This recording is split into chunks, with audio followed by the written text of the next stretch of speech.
Try to, there it is.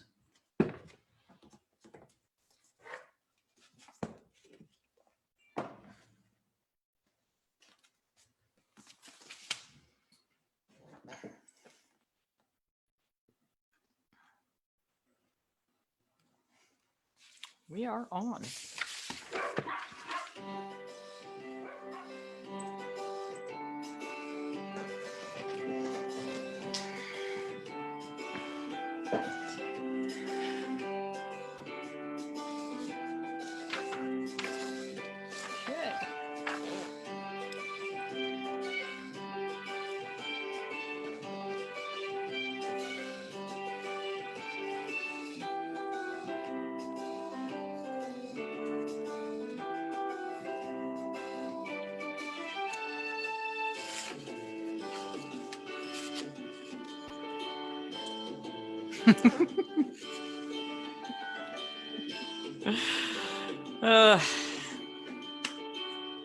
Playtime music. This is music that we had written for our show by a friend, and the only instructions we gave him were think of puppies and kittens rolling around in the grass and make something happy. And this is what he wrote. Okay. All right, welcome back, everyone. This is our fourth interview of the day. I feel like we've been on this computer for a long time today, but I'm so excited, and we're capping off the day with a dear friend who has joined me on interviews before and is just a wealth of information. So we have Dr. Ian Billinghurst coming all the way from Australia. He's on tomorrow morning already. So he's having a happy morning. We're having a happy evening. But Dr. Billinghurst has over 50 years experience, and I complain about my 36 and a half, as a nutritionist, agricultural scientist, veterinary surgeon, author, lecturer, honey, thank you. Lecturer, nutritional consultant, acupuncturist, and producer of raw pet foods. Dr. Billinghurst is a pioneer in pet nutrition, he truly is, and is currently developing a range of raw food diets based on evolutionary principles. I can't wait to hear about that. Designed specifically to deal with a wide range of degenerative diseases. And those of you who have been with me for a while know that we also had this amazing book, Pointing the Bone at Cancer. How many years did it take you to write that thing? Oh, too many. I was in a lot of trouble from my wife over that. She gave me 3 months in the end and made me finish it. Hence all the mistakes, let me say. No, it's awesome. It's a great read. I had it with me on an airplane trip across country. So I had 5 hours on the way to California and 5 hours on the way back, which was just about right. Just amazing stuff. So I'm going to let you know how I originally found out about Dr. Billinghurst. So I have to admit, and if you've read my first book, The From Needles to Natural, you'll know this story. But when I started out as a veterinarian, I went to a Midwest school, University of Illinois, middle of the country, very traditional. And we learned everything traditional. And the amount of nutrition that we learn in veterinary school basically amounts to which prescription diet you use for which condition. And the first couple of practices that I worked in, we sold more prescription diet than most practices in the country. And my employer was rewarded very nicely by the prescription diet company, because there was only one then. He had trips all over the world, got wined and dined. It was amazing. But almost every pet in the practice was on some sort of prescription diet.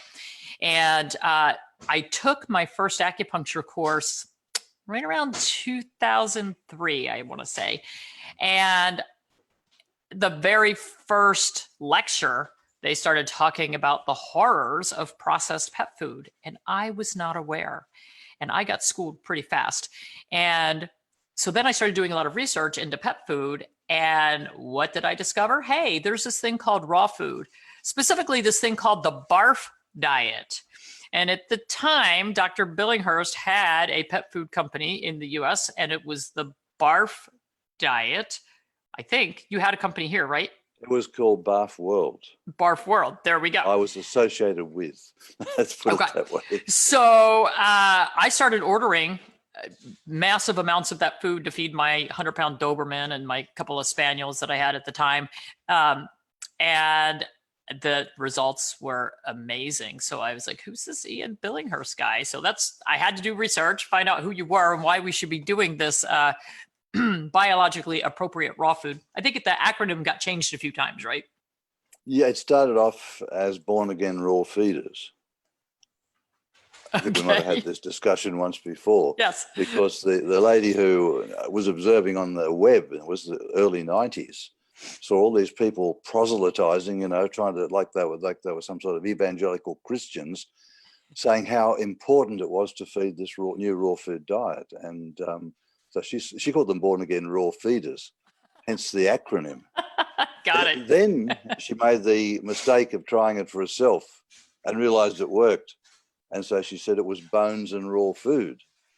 And about this time, somebody alerted me to it because I'd written the book, Give Your Dog a Bone, which had started the whole thing. And I looked at that and I said, well, that's great, bones and raw food. At that point, I didn't know about the first acronym. But anyway, I thought, the scientific word or the scientific acronym is biologically appropriate raw food. What I didn't think about, though, was that what's it biologically appropriate for? And of course, it's biologically appropriate for health. Yep. Anyway. Yes. Well, yes. So we've come a long way, baby, since then. And the only reason I stopped feeding it, the shipping on it was killer. And I don't even remember what I went to after that. But my dogs, frankly, have been raw fed. And now I feel confident enough in raw feeding to make my own for my dogs, as well as I use commercial products as well from companies that I know and trust. So we want to discuss a couple of things here.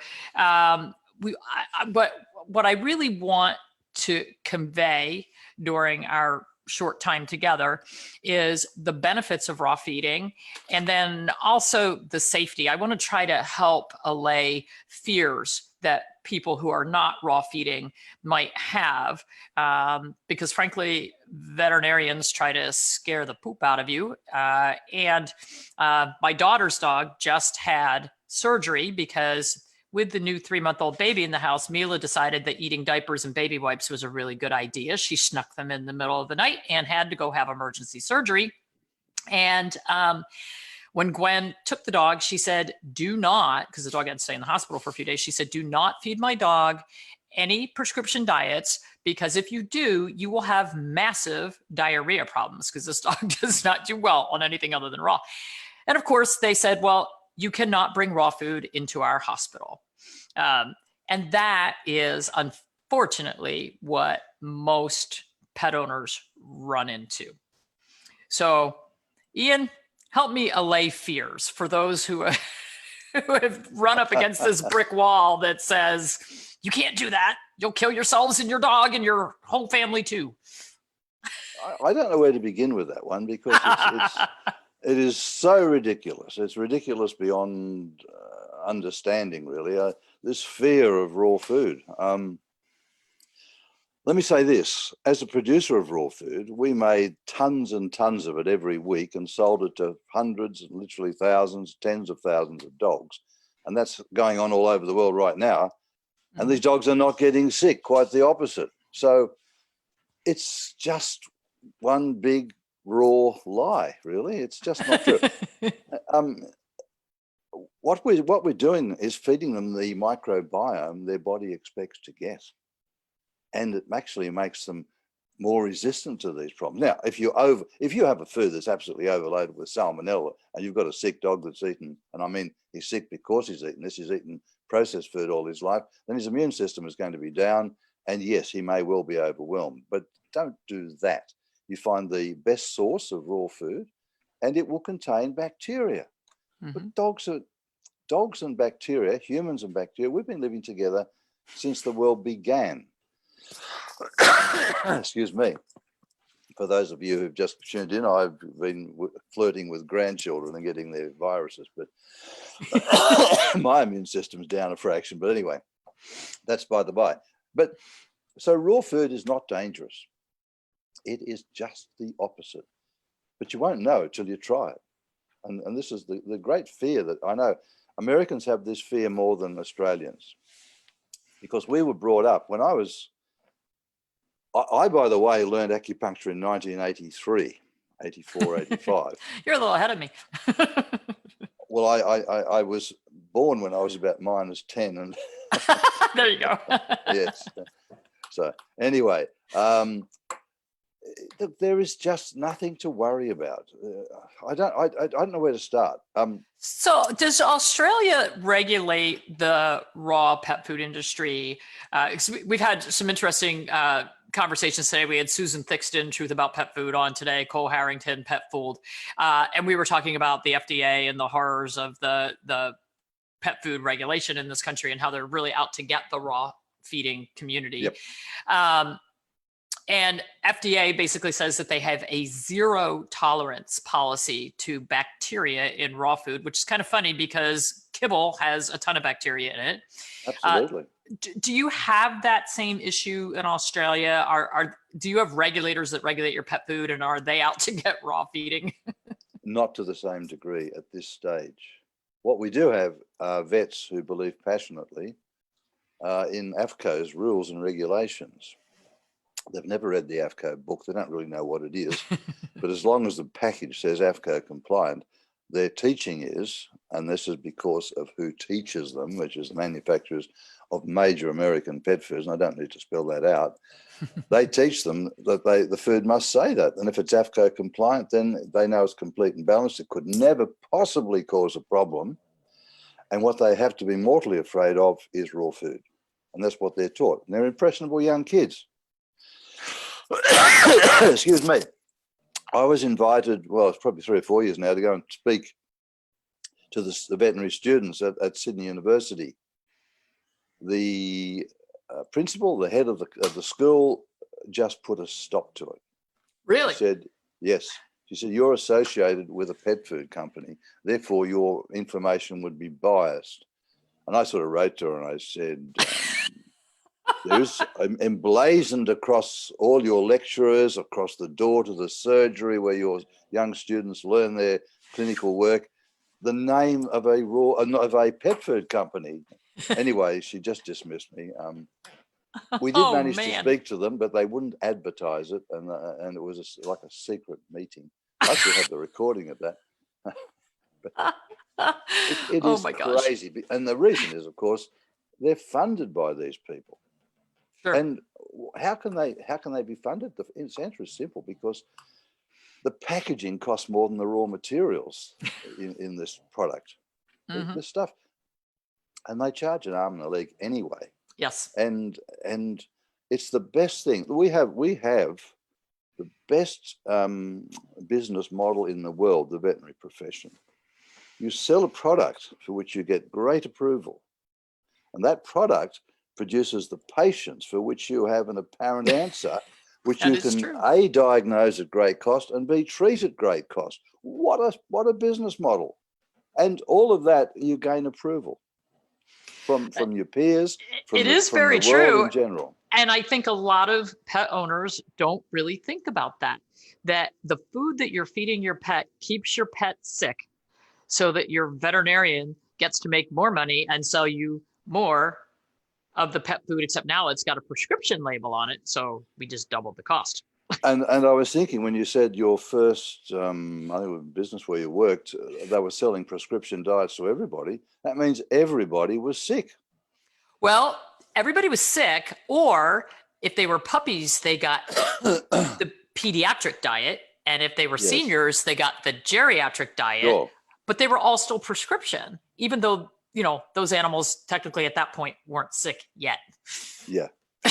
And the prescription diets would ensure that they would be eventually. And the thing is, the problem is never linked to the cause, because there is too long a gap in most instances between feeding this terrible food for which the dog is not designed and the time when it starts to show degenerative disease or any disease, because their bodies are so brilliantly built. But in the end, they do succumb. Yes. And of course, then we have all the arthritis, the diabetes, the inflammatory bowel disease, the epilepsy, the whatever. It's all there. And every one of it's related to food. Yes. Terrible Well, food we recommend. now I do know that in Australia, you have one of the same problems that we're having here that is not food related. And I'm not going to spend a lot of time on it because we've got to get back to food. But the isoxazoline flea and tick oral chemicals that are killing animals right and left. And I think there's topicals now for the kitty cats, probably for the dogs too. But, you know, we can take Florilanner and we can now combine it with moxidectin, and we took two deadly products and combined them into one. So we're just doubling the chance of killing the animal. Can I point out that that is related to food?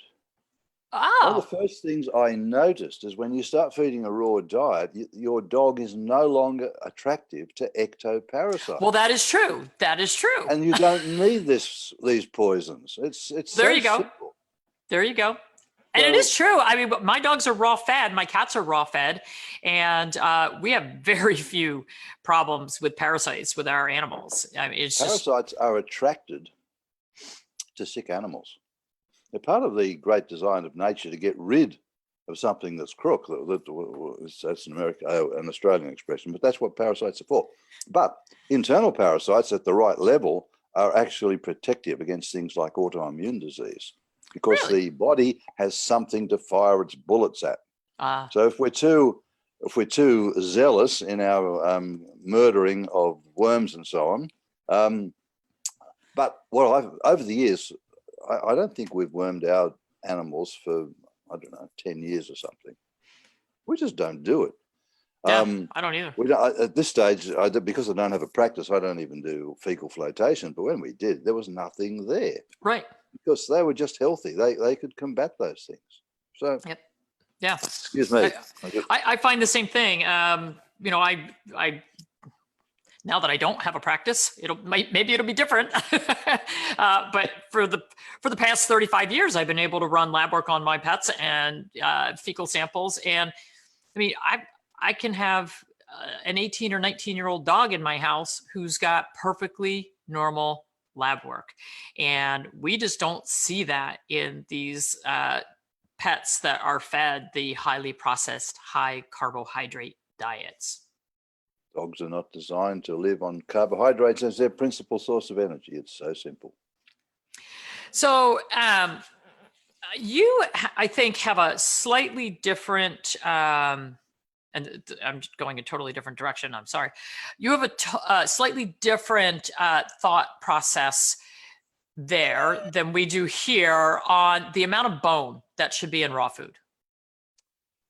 I don't know why that just popped up right then, but it's a very good point. The prey model definitely works for cats because they're obligate carnivores. The dog is a scavenger and a bone eater. My first book, Give Your Dog a Bone. Why did dogs? How many cats do you see fight over bones? You know, they fight each other over something called sex or something, but never over bones. But put a bone out, and our two dogs will go crazy as they try to kill each other to get the bone. Why do dogs do that? Because they need them. This is the first thing I noticed about this diet.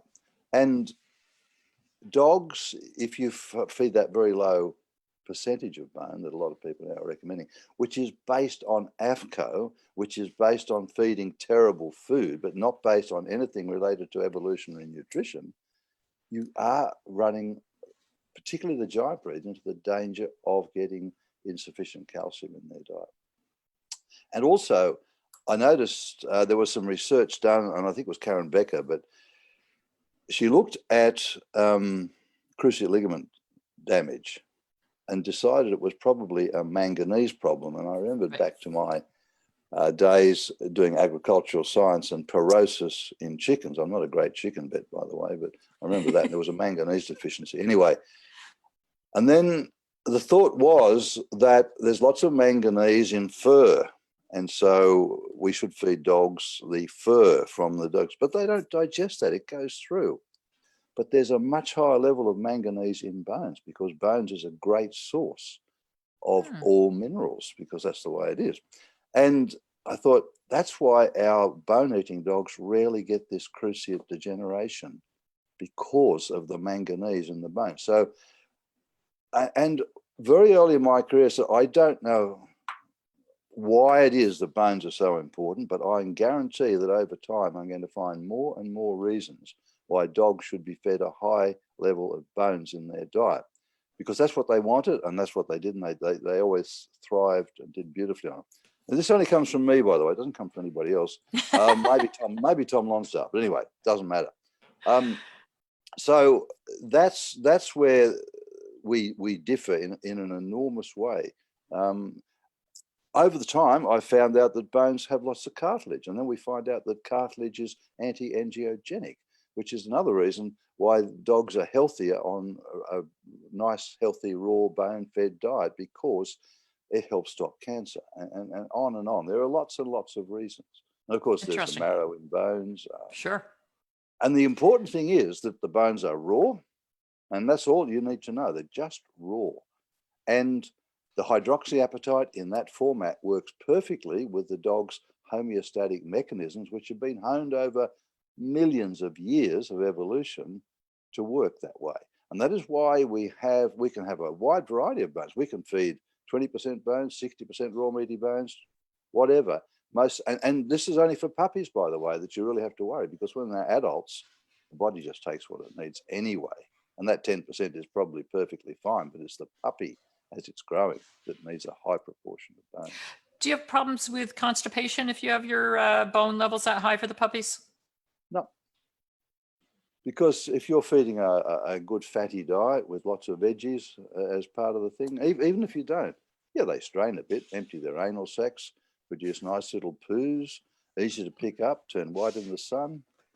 I actually put some pictures. I don't get into Instagram or any of that social media stuff. I don't know how to run it, actually, but that's another story. And I put some pictures on pop-up, and then I actually colored it using Photoshop or something anyway.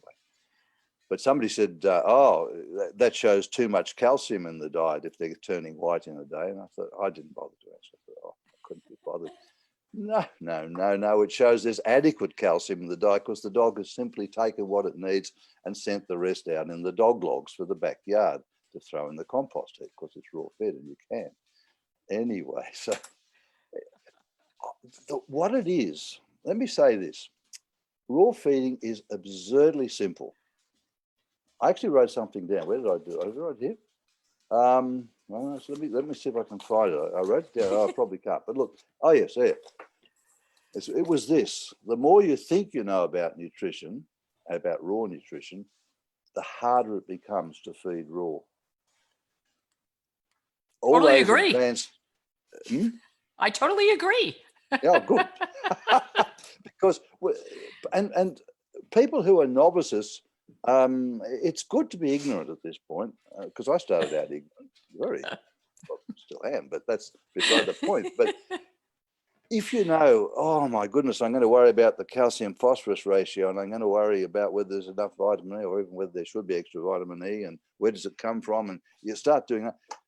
If you don't know to worry about that, and you just say, well, look, dogs, yeah, they'll eat the gut contents of an animal, and they'll eat some bone, and they'll eat some flesh, and blah, blah, blah, blah, because they kill that animal and they go and scavenge the bones off that one. That's all you need to know. And suddenly, knowing nothing, you're producing the gold standard diet that contains every nutrient they require, well beyond what the professional PhDs in nutrition, veterinary nutrition, understand, because they've only got this limited knowledge. They don't know everything. You don't have to know anything, and just feed this what they're designed to eat. And let me stress this. We have to feed food, not nutrients. If you feed the food they're designed to eat, every nutrient they need will be there. It's so simple. Well, yes, it is. And this is one of my frustrations, but part of it has to do from a Chinese medicine personality standpoint.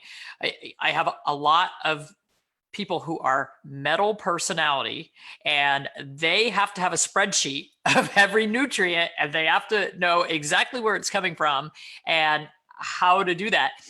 I'm a wood personality. I'm like, just give me some food, throw it in the pot, rotate it around. You know, you get eggs today, you get fish tomorrow, you get, you know, some meat, you get your bones, you get some veggies. And I would make myself crazy if I had to make a spreadsheet. I don't even know how to do that. Well, they make themselves crazy anyway, They and do. it doesn't work. It simply doesn't work. I very early in my career, I was in England. I don't know whether to tell the story before, but we'd actually worked with Catherine, who sadly has passed away. You've heard that news? No, Catherine Driscoll? no. No, okay. Anyway, look, without going into that, but we'd done those first lectures ever that I did internationally anyway. It was back in the late 90s. Yeah, somewhere around that time. Anyway, so we went off to Paris because that's my darling wanted to go over to Paris naturally because we were so close. And we stayed in this tiny little room, which was not much bigger than my office now, including the shower and everything else. But there was a TV show on, and it shows wolves being introduced to Yellowstone National Park. And what struck me was they looked so absurdly healthy, and they were absurdly healthy. But I thought, well, there's no stethoscopes, there's no white cokes, there's no nutritionists. They're getting everything they need, and it doesn't matter. They're just eating live prey and scavenging and all that sort of stuff. That's the attitude we have to adopt. I would agree. And I had that anyway.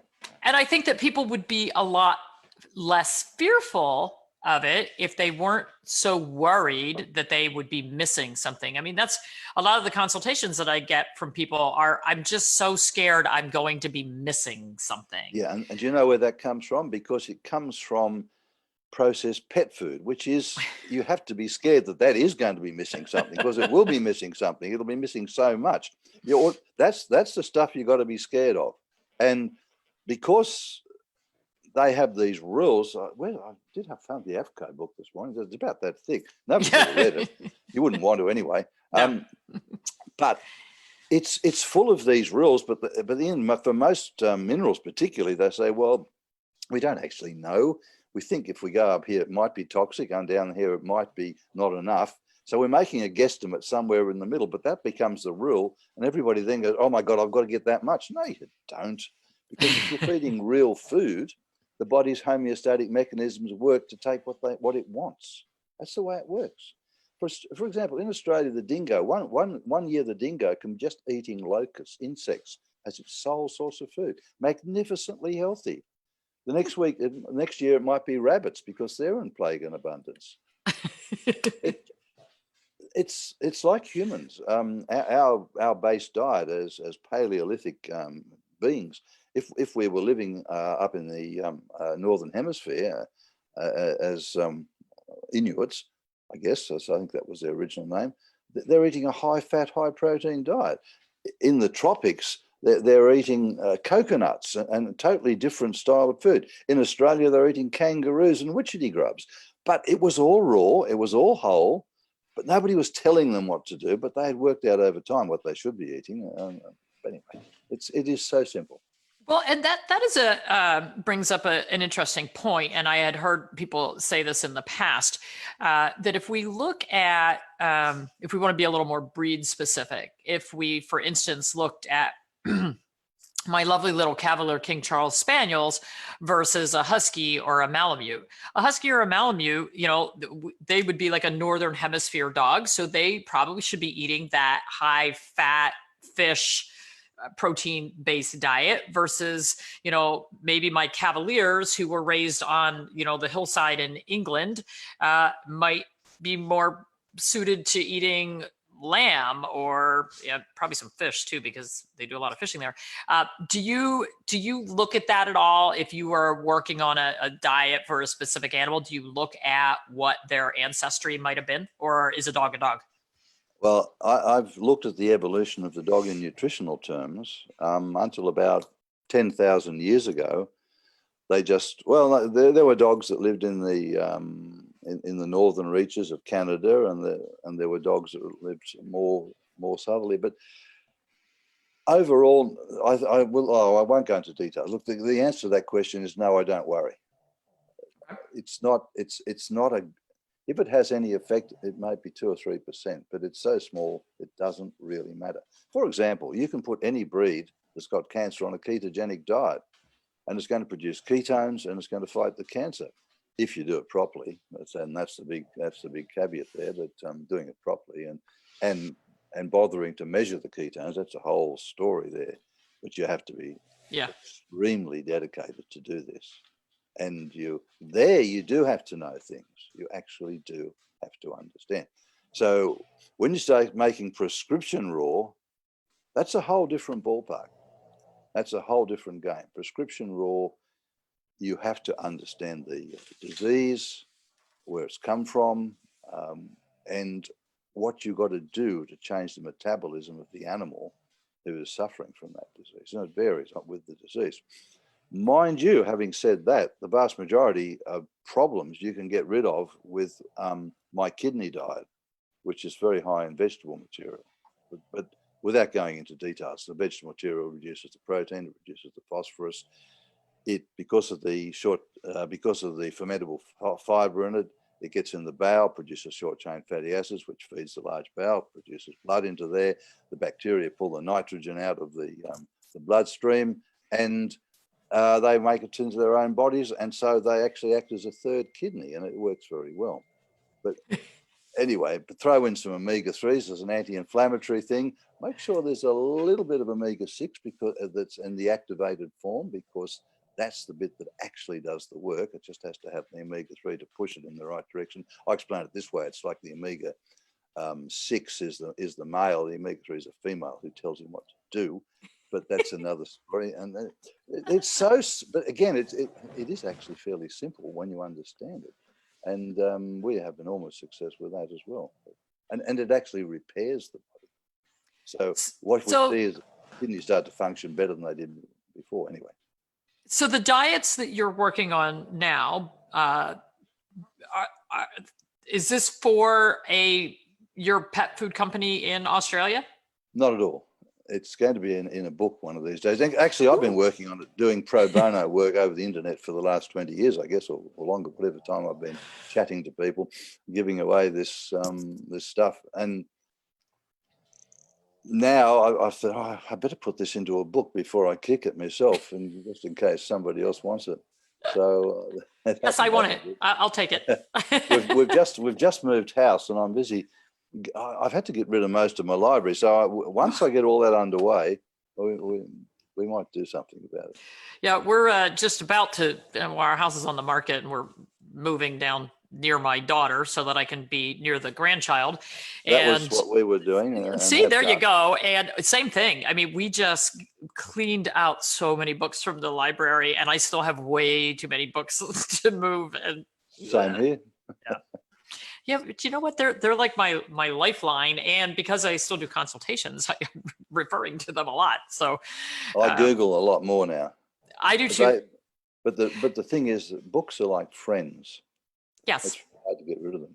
It is. Anyway, and they hold memories. But we're two, in my case, particularly elderly people, discussing something that nobody who's younger wants to hear. Well, you know what?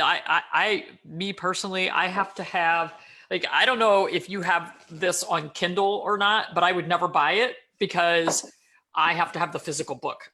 Well, I can tell you now, how I am. we sell most books as hard copies still. Yeah.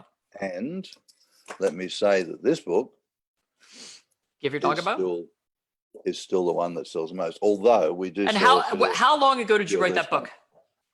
That one. I wrote the introduction to Give Your Dog a Bone. Yeah, how long ago did you write that one? Oh, how long ago? It was published at the end of '93 on the 17th of November. That's close to here. At a Bichon Frise conference.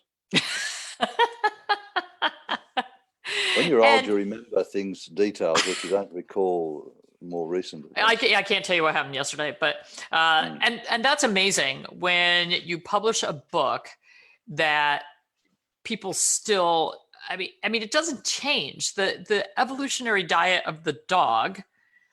I mean, the dog hasn't changed in 10,000 years, so why would the diet change? So Exactly. you can buy a book that's 30 years old that was correct then, and it's still going to be correct now. So, would you like to give us a little bit of science without getting too microbiology class? Give us a little bit of science on how the carbohydrates are causing all the inflammatory problems, because sometimes I feel like I talk to them blue in the face. I'm still not getting it across. Delta-5 desaturates. Biochem, thanks. Delta-5 desaturates is an enzyme that takes our essential fatty acids down through to prostaglandins, and which can either be healthy or unhealthy. Insulin drives them to produce unhealthy prostaglandins in the main, and insulin is raised by carbohydrates. And the other thing, that's the main function there, and the diets that we have, because they're carbohydrate rich, but they're also low in omega-3s and high in omega-6. That also drives this enzyme to produce unhealthy prostaglandins. That's one way. But in short, insulin and carbohydrates are the two major producers of inflammation in the body, and inflammation is the thing that drives degenerative disease. Carbohydrates drive inflammation. They also drive things like advanced glycated end products, which tie up fats and proteins, producing toxic compounds, which help destroy the body as well. They wreck our mitochondria, and mitochondria by producing excessive levels of reactive oxygen species. And the mitochondria are the little power organelles within our cells that allow us to live. If we turn the power off anywhere, and you've got a major problem. Turn the power off in our cells and they die. And what happens then is that if you have enough within an organ, mitochondria dying and cells dying as a result, then you're going to get the organ beginning to fail because it hasn't got enough workers, enough cells that do the job of that organ to survive. So there are sugar, it's white death. White death. White death. There was a general, he was a captain surgeon in the Royal Navy, and around about the 1950s, he wrote a book called The Saccharine Disease. And he went around the world, and he was an epidemiologist as well as being a surgeon. And he noticed that where people ate lots and lots of sugar, that's where the disease was. Where they didn't eat a lot of sugar, the disease was far less. And of course, there was the dentist, Weston Price, did roughly the same thing. And he was looking really at evolutionary diets or normal natural diets, as opposed to the Western diets. Come to Australia, take the Australian Aboriginal out of suburbia, where he eats chips and sugar and tea and Coke and all that stuff. Take him back to the desert, and suddenly his diabetes and his heart disease start to disappear. Carbohydrates is a killer. And if you look at pet food, and I think Rodney Habib and Karen Becker have demonstrated this beautifully, 50% sugar. That's what it's equivalent to.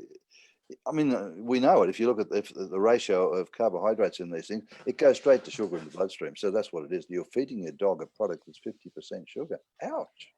Yeah, Rodney actually did a really, I can't believe he tortured his poor dog to do it. But he checked his dog's blood sugars on its raw diet, and the blood sugars were nice and low, 60 to 80, right where you want them to be. And when we have a lower blood sugar, we're not spitting out the insulin, we're not getting that whole inflammatory cascade. And so then he said, okay, well, now I'm going to feed my dog this really crappy kibble loaded with carbohydrates for a few days, and we're going to see what the dog's blood sugar does. And the dog's blood sugar immediately changed from being in the 60 to 80 range to being in the 120 to 140, like horrible. And you know that, and so now you've got a higher blood sugar, you've got a higher insulin, and now you've got this inflammatory cascade that is starting to occur. So, you know, there's so many things wrong with a carbohydrate laden kibble, highly processed diet that's high heat, low moisture. The dogs need dogs, cats, this goes for everybody. They need that moisture in their diet. They need their blood sugar to stay at that lower level. They need their insulin to stay at that lower level, because all that cascade of problems that we're talking about is what is causing, it's one of the reasons our dogs, at least in America, 1.6 out of every 2 over the age of 10 will have cancer. That's in Australia. Is it the same here? That is a horrible statistic. Like, what are we doing? Well, we do it to humans too. Well, that is true. That is very true. Yeah. Okay, so you're a huge nutrition expert for our pets. Do you eat a really healthy diet yourself? Do you adhere to these principles? Up to a point. Okay. I try as much as I can to do that, yes. But when you live with good cooks and so on, you have to be, the temptation is enormous. Well, see, my problem is with COVID, I'm home a lot more, and we don't go out to eat at all anymore. We don't even order from restaurants, so we're doing everything ourselves. And so I've gotten back into baking. And so I keep posting these lovely pictures of my breads and my pastries and my pies and my cookies, and and I don't even like sugar. So most of it, unfortunately, I mean, it's fine for my mom to eat. She's like this amazing little Energizer bunny. Unfortunately, Hugh's also eating it. It's not so good for him. Well, it's definitely not good for me. I think we've gone a little bit the opposite. I started doing a bit of baking, but I was using some keto breads and so on. But even that was putting weight on. And for me, because I love food, a keto diet with too much fat wasn't good. I just had to actually stop eating. Or eat a whole lot less. And of course that goes, we do know, and this is a scientifically verified fact, that calorie restriction is a major factor in extending life and extending healthy life. And it's certainly a factor in the cancer story. Well, and that's people, but that is also our dogs. Absolutely. And our cats. Definitely. And every species, from worms through to primates. The obesity epidemic in our pets is real, and it's scary. And if you look at some of the research coming out of the pet food companies, they will skew some research to show that it's all down to the fat, and it's definitely not the carbohydrates. And it's a big, as Gary Torbs said, and some things for humans back maybe 20 years ago now, it's a big fat lie, and it is. It is. Healthy fats are so incredibly good for us. And that includes saturated fats, by the way. Yes. No, I would agree with that. I mean, animal fats are good for us. Yes. They're full vegetable fats. Like taurine and coenzyme Q10. But not only that, I've looked at the evidence. There's no evidence to show that. In fact, just the opposite. Saturated, so-called animal fats, which are high. Well, they're also very high in monounsaturated fats, and they do have a degree of the essential fatty acids too. But they're fine. They're absolutely fine. I've eaten them all my life, and it's only when I know that when I go to the high carbohydrate diets and get off the fat, that's when my cholesterol goes up, triglycerides go up. A whole lot. And I'm not the only one. I mean, Dr. Atkins showed that a long time ago. Right. And even the feline nutritionists believe in the Catkins diet, which is high in fat and moderate for protein, very low in carbs. But they only employ it once the cat has diabetes. Yeah. So let's talk about fats in the diet a little bit, because the keto diet is very high fat. Yep. And really needs to be fed raw. cooking fats oxidizes them, and that oxidation, free radicals, cell damage, all that stuff. So for people who just, there's no way they're going to feed raw and they're going to cook, how serious or dangerous is the, if we're using a moderate fat diet, how, gently cooking that food, how dangerous is that fat oxidation for these guys as far as producing cancer, inflammatory disease, whatever? Well, probably moderate, not as dangerous as feeding processed pet food. Yeah. I mean, that's kind of what I tell people. It's like, whatever you make for your dog, you're going to improve his diet by 100%. Absolutely. Probably more. It's beyond belief just how woeful processed pet foods are.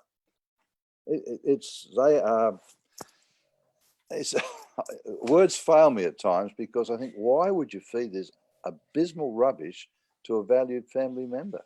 Why? It is so terrible in every respect. It's made with the most base, poor materials, which have been subjected mostly to heat treatment 3 or 4 times by the time they get to you. The only thing that's might be any good is the fat they spray on the outside to make it attractive, because the dogs won't even eat it till that's on it. And of course, that fat probably contains bacteria and all sorts of things. But anyway, and it may have a little pentobarbital mixed in with, with that fat. All of that as well. Anne Martin was very strong on that point. That's right. So, we might be spraying it with some euthanasia solution, but hey, it's only a small amount, and the pet food companies say that that's perfectly fine, not a problem. And AAFCO says, yeah, we expect it to be in there. It's fine. Therefore it is. Yeah, you're right. Therefore, AAFCO said it, so therefore it is. And the other problem is that kibble is sprayed with fat for palatability reasons. Otherwise, they would not eat it, because it is tasteless, horrible cardboard. But the problem is that the pet owner who thinks they're doing the right thing brings home that bag of kibble, which, if you've ever, when you open the bag of kibble, feel the inside of the bag. It's got kind of this grease paper coating in there, and that's to keep the fat from being exposed to air and light, and it keeps it from oxidizing.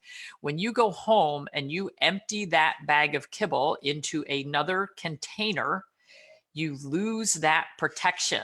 And every time you expose it to light, you expose it to heat, you expose it to air, it becomes more rancid and more oxidized.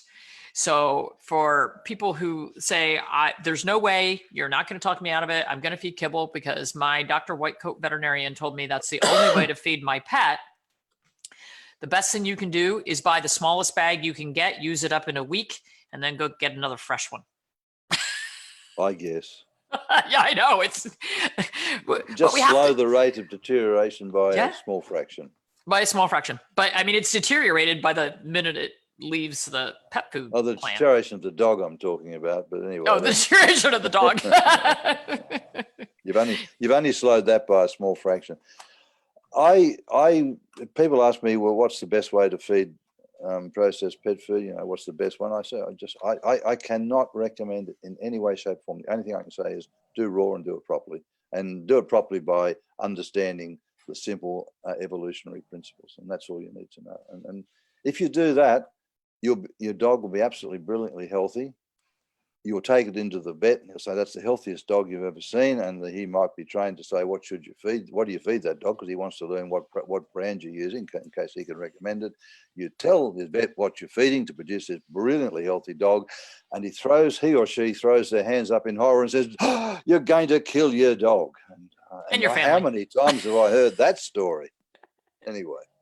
And the interesting thing is, almost all of us handle raw meat in our households. That's kind of like that. Make meals. I mean, it's sort of like your veterinarian saying, you're too stupid to know how to handle raw meat. Thanks. Yeah. You're too stupid to know how to feed your dog. Look, you can feed your kids, but you can't feed your dog. Rubbish. I've got stronger words than that, but I was holding back. Oh, thanks. It's okay. Well, one of my favorite examples, and I actually, I have to get it out. I had this made. Let's see if I can grab it real quick. I paid like $100 to have this made. This is my box of holistic, natural human kibble, 100% Beautiful. real food. And your doctor will be selling this in the surgery. Exactly. And see, so it's got a picture of all those really pretty Yes. vegetables and meats and things, but it comes out of the box looking like corn pops, and it has everything that you need.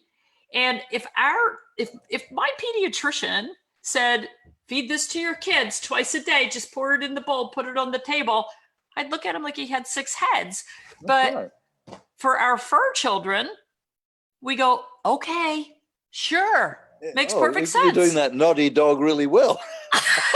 It's like, that makes perfect sense. Sure does. So, right.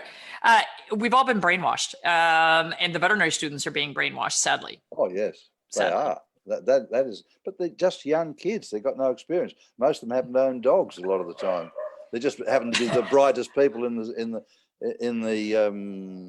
universe, I guess, and they end up in either veterinary or medical. And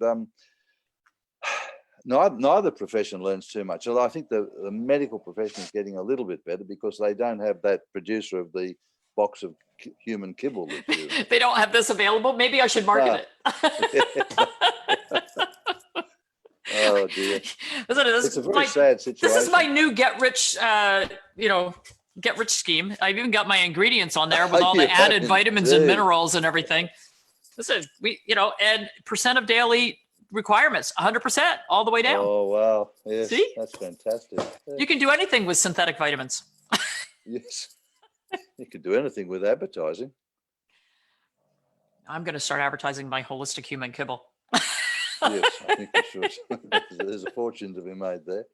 Probably. Think of all those people who don't like to cook.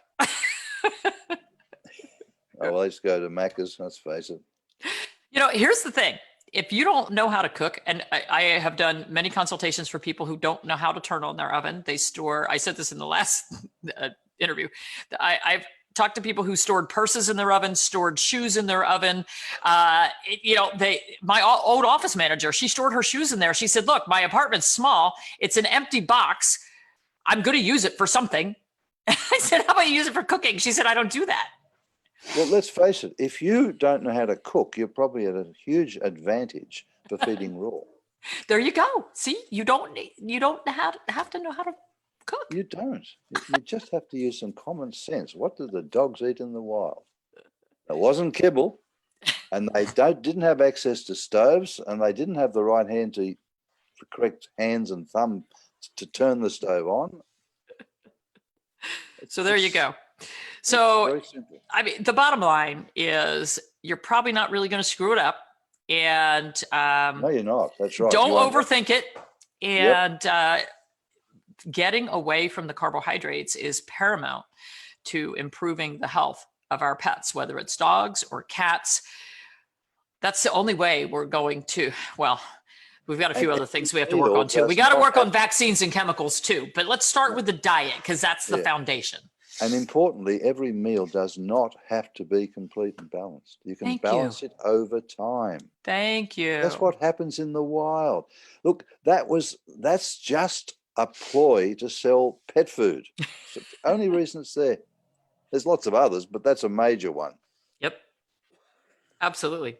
Absolutely. I've been saying that for years, and then I, get knocked down by other powers that be that say, oh, that's a travesty. You can't say that. That's horrible. We're going to have dogs dying of malnutrition.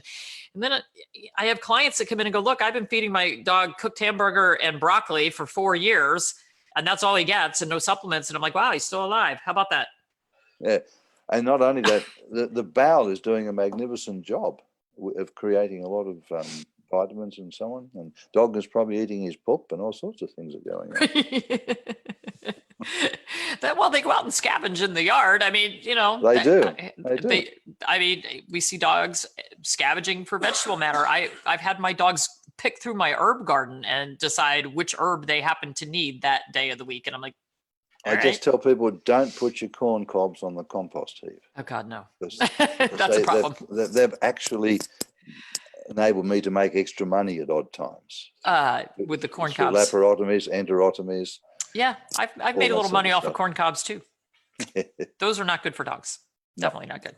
They definitely cause blockages. The other thing, let me say, is the wrapper, those elastic wrappers off meat. Very hard to diagnose when they cause the blockage. It's intermittent.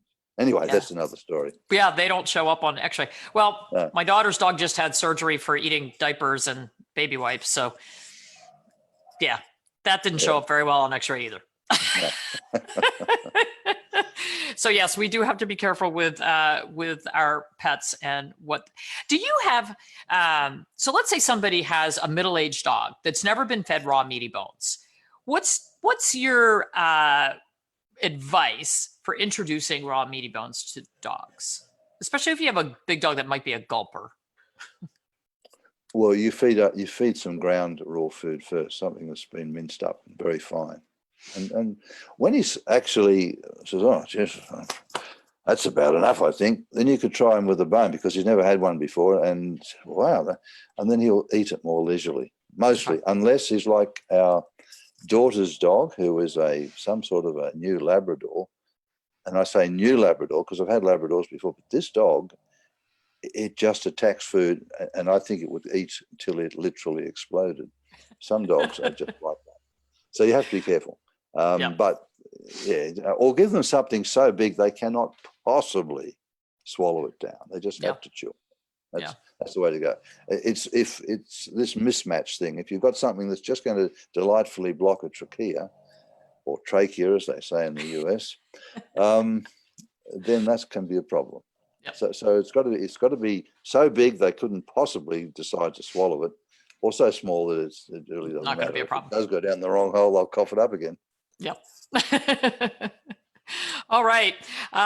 Ian, I could talk to you for days. You're funny, you're interesting, and you have more knowledge in your head than I could ever hope to have. So not really. It's just a misspent youth. I really appreciate it. And when, I'm not going to say if, when you get that new diet book made, I want to be the first person to know, because we'll help you sell your first million. Okay. Plus, I want one. Of course. I'm hoping to get working on it in the new year. Yeah, I have one that I started back in March. Actually. It's all just sitting in computers as things I've sent out to people. It just has to be worked into a useful format. There you go. There you go. I know take some nice pickies to go with it. Yes, yes. Pictures of with my new plated food, relatively new Nikon camera. Ooh, new hobby. Oh, it's a hobby that I've been playing with for years. I'm not very good at it, but I like to think I am. It's still fun. Yes. Well, this has been educational, wonderful, fun as usual. I hope that your viral challenge from your grandchildren disappears quickly. I think it's helped just chatting to you. As you know, laughter, the best medicine. That is true. That is true. Well, if we can't laugh at ourselves, who can we laugh at? Oh, that's who I poke most fun at. We have to. Although our grandchildren, well, mine's not old enough yet, but your grandchildren are pretty good at making fun of you too. Oh, I can tell you that's the truth as well. I'm waiting for it. It's coming. It is indeed. As soon as she learns to make words. Yes, that's very quick, by the way. It's amazing. I can't believe how they do that. Our brains. Incredible. Well, thank you very much, and enjoy the rest of your day. We're going to kind of go the other direction. Yes, well, have a good sleep. Thank you so much, Ian. It's been a pleasure. Thanks, Judy. You too. Thank you. Bye-bye. Bye.